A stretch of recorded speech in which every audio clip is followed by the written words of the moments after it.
ஏழ்மை உள்ளவர்கள் பாக்கியவான்கள், பரலோக ராஜ்யம் அவர்களுடையது.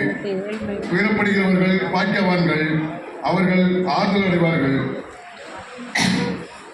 சாந்த குணமுள்ளவர்கள் பாக்கியவான்கள், அவர்கள் பூமியை சுதந்திரித்துக் கொள்வார்கள். பூமியின் மேல்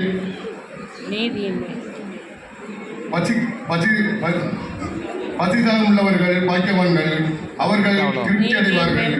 இரக்கமுள்ளவர்கள் பாக்கியவான்கள், அவர்கள் இரக்கம் பெறுவார்கள். இருதயத்தில் சுத்தமுள்ளவர்கள் பாக்கியவான்கள், அவர்கள் தேவனை தரிசிப்பார்கள். சமாதானம் பண்ணுகிறவர்கள் பாக்கியவான்கள், அவர்கள் தேவனுடைய புத்திரர் எண்ணப்படுவார்கள். நீதி நிமித்தம் துன்பப்படுகிறவர்கள் பாக்கியவான்கள், பரலோக ராஜ்யம் அவர்களுடையது. என் நிமித்தம் உங்களை நிந்தித்து துன்பப்படுத்தி பலவித தீமையான மொழிகளையும் உங்கள் பேரில் பொய்யாய் சொல்பவர்களால் பாய்க்கவர்களாக இருப்பீர்கள். சந்தோஷப்பட்டு கலிகூறுங்கள், பரலோகத்தில் உங்கள் பலன் மிகுதியாக இருக்கும். உங்களுக்கு முன்னிருந்த தீர்க்கதரிசிகளையும் அப்படியே துன்பப்படுத்தினார்களே. நீங்கள் பூமிக்கு உப்பாயிருக்கிறீர்கள்.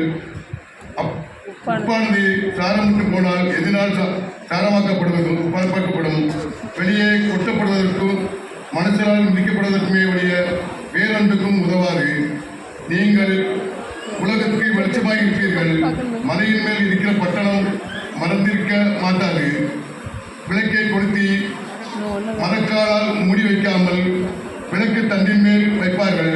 அப்பொழுது அது வீட்டில் உள்ள யாருக்கும் வெளிச்சத்தை கொடுக்கும். இவ்விதமாய் மனுஷர் உங்கள் நற்கிரிகளை கண்டு பரலோகத்தில் இருக்கிற உங்கள் பிதாவை மகிமைப்படுத்தும்படி உங்கள் வெளிச்சம் அவர்கள் முன்பாக பிரகாசிக்க கிடவது. வாசிக்க வேண்டிய பாடம் வாசித்தாயிற்று. எதிர்பார்க்காது.